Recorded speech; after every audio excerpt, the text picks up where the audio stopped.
Bonjour à toutes et à tous, ma team Kiefer, j'espère que vous allez bien. Aujourd'hui pour cette nouvelle vidéo, on se retrouve pour le résumé complet du prologue. On peut la considérer peut-être comme l'étape 1 du Tour de Romandie 2023, même si l'étape 1 aura lieu demain. Et aujourd'hui on avait à faire une course à part, le prologue. Bien sûr ça compte pour le classement général, mais c'est pas considéré comme une étape en ligne. 6,82 km qui était au programme pour les coureurs, totalement plat, c'était dans la ville de Le Bouvray. C'est vraiment un profil totalement plat, seulement 1 mètre de dénivelé sur ces 6 km, donc 6 km dédiés aux purs spécialistes de la matière. On pensait notamment à des Rémi Cavagna, des Simon Yates, des Tobias Foss, le champion du monde actuel du contre-la-montre. Au final, on a eu une très belle équipe Quick Step et c'est Joseph Cerny le Tchèque qui s'empare du premier maillot de meilleur au général avec cette victoire d'étape pour 1 seconde sur le champion du monde norvégien Tobias Foss et également 1 seconde sur le français Rémi Cavagna, également faisant partie de la Soudal Quick Step qui a fait un très beau contre-la-montre. Nico Denz finit 4ème à 4 secondes, Joël Sutter le Suisse à 5 secondes et d'ailleurs le premier Suisse à domicile pour ce Tour de Romandie qui se déroule en Suisse.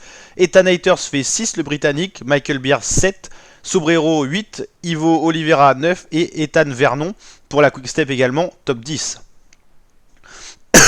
Donc on voit que l'équipe Soudal Quick Step a fait vraiment de très beaux résultats en plaçant 3 coureurs dans le top 10, ce qui est quand même assez énorme. Maintenant, au niveau des favoris, on retrouve Juan Ayuso qui a fait un très beau contre-la-montre. Jonathan Castrovero, ça sera pas vraiment leader, ça sera Ethan Hayters, mais on peut le souligner, on sait jamais. Au niveau des leaders, bon, il n'y en a pas trop. Non, pas Finn Fisher Black, je pense pas. Donc voilà. Est-ce qu'on peut avoir un classement plus complet? La meilleure équipe, c'est bien sûr la Soudal Quick Step. Meilleur jeune, c'est Ethan Vernon.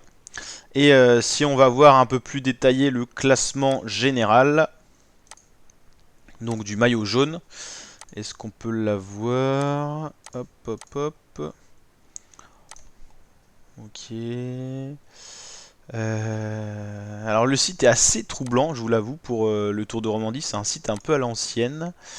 Hop. Je pense que c'est pas là-dessus qu'on va trouver si on veut trouver un général complet. Peut-être là, ouais voilà, on a enfin voilà, on a le timing en plus. Donc pour les leaders, dans le top 10 on a Tobias Foss qui grimpe bien, donc on peut le considérer comme un leader. Ethan Hayters, ok, Juan Ayuso, je pense que c'est le leader le plus costaud, le mieux classé au général à la suite de ce contre-la-montre. Masnada, Bardet, Romain Bardet qui a fait un très bon temps et s'est vraiment amélioré depuis qu'il est arrivé chez la DSM. Damiano Caruso, Marc Padoun, j'ai été étonné de son temps. Simon Yates, bien sûr, un des gros favoris de cette course. Ok. Et après, on a des coureurs qui ont fait des moins bons temps. Hein. Sergio Higuita, Egan Bernal, à peu près dans le même temps, les Colombiens. Thibaut Pinot est pas loin derrière, de ce que je me souviens. Voilà, il est là. Il y a eu quelques déconvenus pour certains leaders. Hein. Luis Menches très loin. Déjà 34 secondes de perdu sur 6 km, c'est énorme. Hein. Yon Izagirre également. C'est pas des spécialistes en la matière, on aurait espéré pour eux qu'ils limitent un peu plus la casse. Ok, le dernier, il a dû chuter Rui Costa pour arriver à 4 minutes 52 et ceux à 1 minute ont vraiment loupé leur contre-la-montre. Michael Woods, 48 secondes, c'est désastreux également, c'est un très mauvais temps, lui qui pouvait se considérer comme leader de son équipe IE. Lutsenko nous a habitués à mieux également. Donc voilà, des surprises dans le mauvais sens du terme aujourd'hui, et pas vraiment de leader dans ce top 10, hein, à part Tobias Foss qui grimpe quand même plutôt bien. N'hésitez pas à liker la vidéo si elle vous a plu, vous abonner et partager. Je vous dis à très bientôt ma team pour de prochaines vidéos. Ciao ciao.